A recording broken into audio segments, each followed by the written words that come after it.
कौन है? दरवाजे पर कई बार दस्तक देने के बाद अंदर से आवाज आई, पर अब भी दरवाजा नहीं, खिड़की खुली थी। मैं नेहा, दरवाजा खोल, नेहा बोली। कब से दरवाजा खटखटा रही हूँ।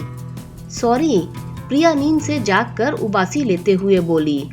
तू और कहीं कमरा तलाश ले। कमरा तलाश लूं? नेहा ने हैरानी से प्रिया की ओर देखा। वो बोली, कमरा तो तुझे तलाशना है। अब मुझे नहीं, कमरा तुझे तलाशना है, प्रिया बोली। क्यों? नेहा ने पूछा। मैंने और कर्ण ने शादी कर ली है। क्या? नेहा ने आश्चर्य से प्रिया को देखा। उसके माथे की बिंदी और मांग में भरा सिंदूर इस बात के गवाह थे। पति पत्नी के बीच तेरा क्या काम? और इतना कहने के बाद ही प्रिया ने खिड़की बंद कर ली। नेहा खड़ी खड़ी कभी खिड़की को तो कभी दरवाजे को ताकती रह गई। प्रिया और कर्ण के बारे में सोचते सोचते उसके अतीत के पन्ने खुलने लगे। नेहा और कर्ण कानपुर में इंजीनियरिंग कॉलेज में साथ साथ पढ़ते थे। अंतिम वर्ष की परीक्षाएं चल रही थीं। तभी कॉलेज कैंपस में प्लेसमेंट के लिए कई कंपनियां आईं। मुंबई की एक कंपनी में नेहा और कर्ण का सिलेक्शन हो गया। परीक्षा समाप्त होने के बाद दोनों मुंबई चले गए। मुंबई में नेहा और कर्ण ने मिलकर एक फ्लैट किराए पर ले लिया और दोनों लिव इन रिलेशनशिप में रहने लगे। साथ रहते रहते दोनों एक दूसरे के करीब आ गए। एक रात जब कर्ण ने नेहा का हाथ पकड़कर अपनी ओर खींचा तो वह चौंकते हुए बोली, कर्ण क्या कर रहे हो? प्यार, लव? नहीं, नेहा बोली, अभी हमारी शादी नहीं हुई है। क्या प्यार करने के लिए शादी करना जरूरी है? हाँ, हमारे यहाँ शादी के बाद ही पति पत्नी को शारीरिक संबंध बनाने की इजाजत है। कैसी ढकियानुसी बातें करती हो नेहा? जब शादी के बाद हम ऐसा कर सकते हैं तो पहले क्यों नहीं? कर्ण बोला, अगर तुम शादी को जरूरी समझती हो तो वह भी कर लेंगे।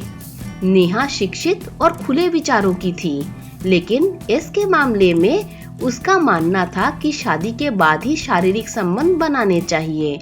लेकिन कर्ण ने अपने प्यार का विश्वास दिलाकर शादी से पहले ही नेहा को समर्पण के लिए मजबूर कर दिया। इसका स्वाद चखने के बाद नेहा को भी उसका चस्का लग गया। रोज रात को समर्पण करने से तो वह इनकार नहीं करती थी, लेकिन सावधानी जरूर बरतने लगी थी। शुरू में तो नेहा ने कर्ण से शादी के लिए कहा, लेकिन दिन गुजरने के साथ वह भी सोचने लगी कि औरत आदमी दोनों अगर साथ जीवन गुजारने को तैयार हो तो जरूरी नहीं कि समाज को दिखाने के लिए शादी के बंधन में बंधे।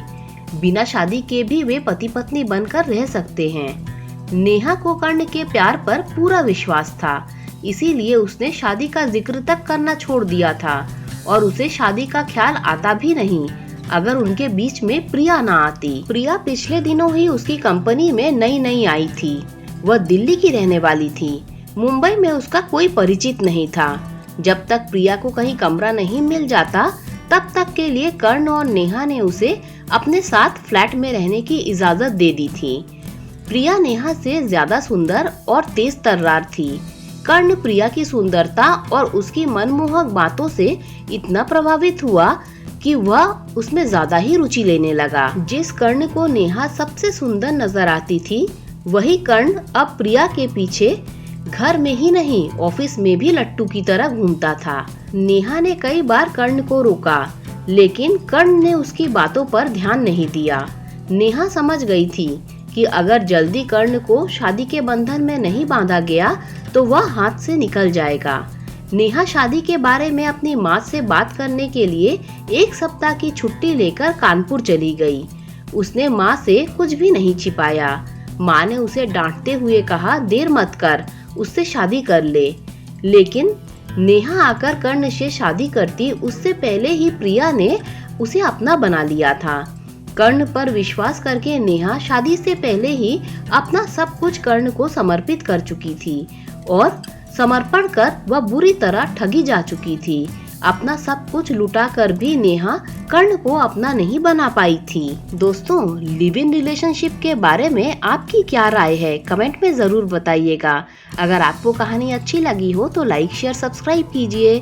Thanks for watching this video.